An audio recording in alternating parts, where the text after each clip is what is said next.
जय श्री कृष्ण दोस्तों, स्वागत है आपका हमारे चैनल पर, जहां हम जानते हैं श्रीमद् भगवत गीता का अनमोल उपदेश। दोस्तों, पहला अध्याय में हमने देखा कि युद्धभूमि पर अर्जुन को अपने रिश्तेदारों, गुरुओं और मित्रों को देखकर भय और संकोच होने लगता है। उसका मन बहुत उलझन में आ जाता है और वो सोचता है ये युद्ध करना सही है या नहीं। अर्जुन अपने हथियार डालकर श्री कृष्ण से मार्गदर्शन मांगता है। फिर भगवान श्री कृष्ण अध्याय 2 में अर्जुन को समझाते हैं कि ये शरीर नश्वर है पर आत्मा अमर है। तुम्हें अपना कर्तव्य निष्काम भाव से करना है, बिना फल की चिंता किए। ज्ञान और कर्म का मेल हमेशा जीवन में सफलता लाता है। कृष्ण ने अर्जुन को त्याग और कर्म का महत्व समझाया। उसे समझाया कि जीवन में अपना कर्तव्य और धर्म का पालन करके कैसे मोक्ष की ओर अग्रसर होना है। अब तीसरे अध्याय में श्री कृष्ण अर्जुन को बताएंगे कि अपना कर्तव्य मत त्यागो, निष्काम कर्म ही जीवन का सही मार्ग है।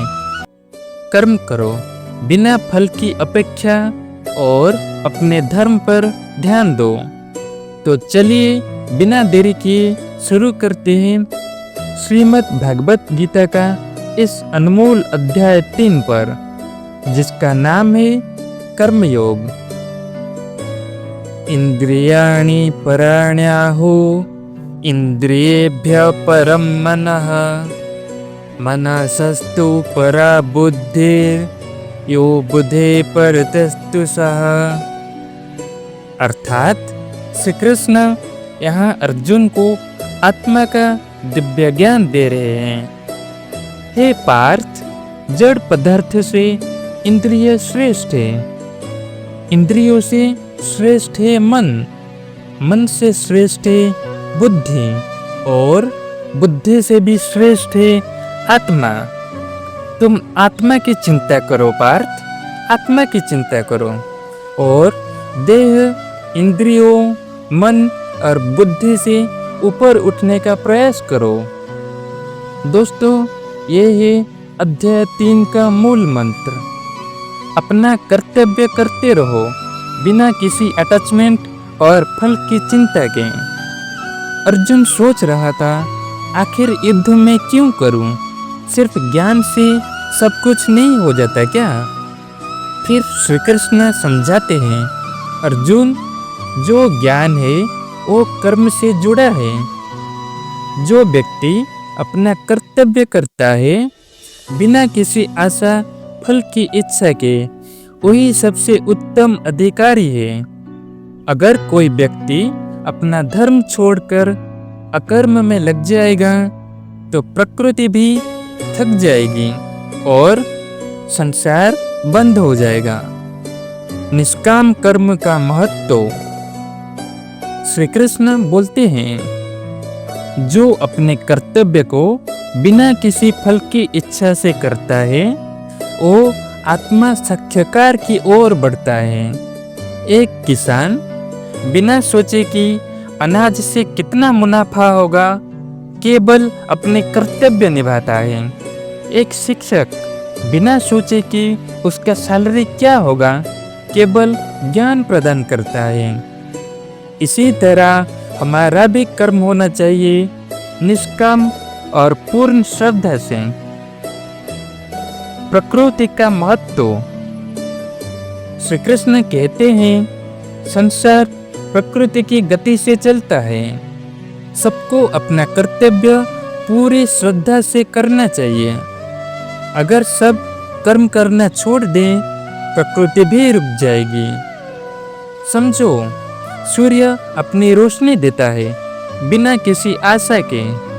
पेड़ बिना फल की सोचे अपने फल देता है।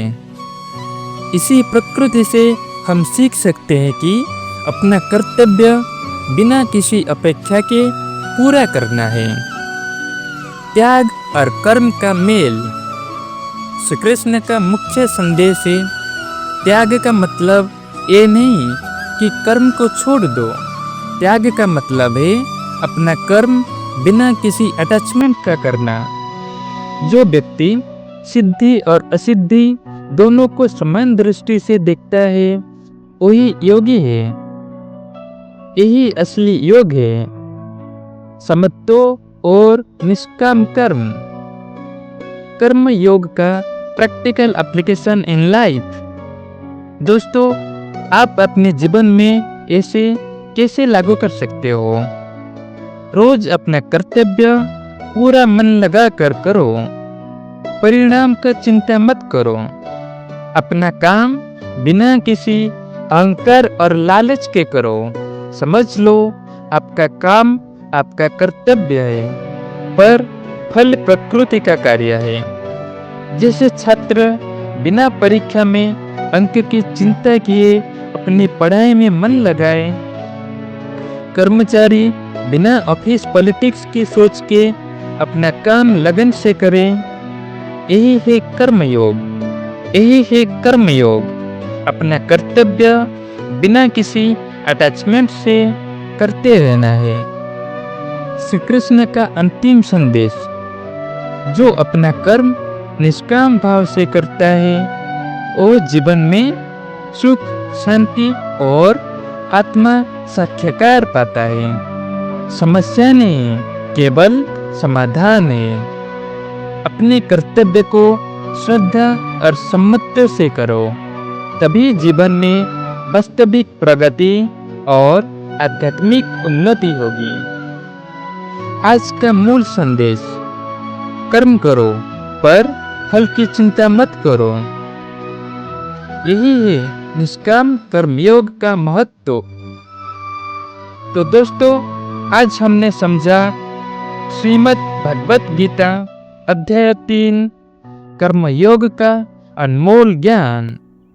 हर इंसान का कर्तव्य है अपने मन, वाणी और शरीर से कर्म करना, पर फल की आशा और अटैचमेंट को त्याग दो। निष्काम कर्म से जीवन में सुख और शांति आता है। सबसे ऊपर है श्री कृष्ण के शरणों में रहकर अपना धर्म निभाना।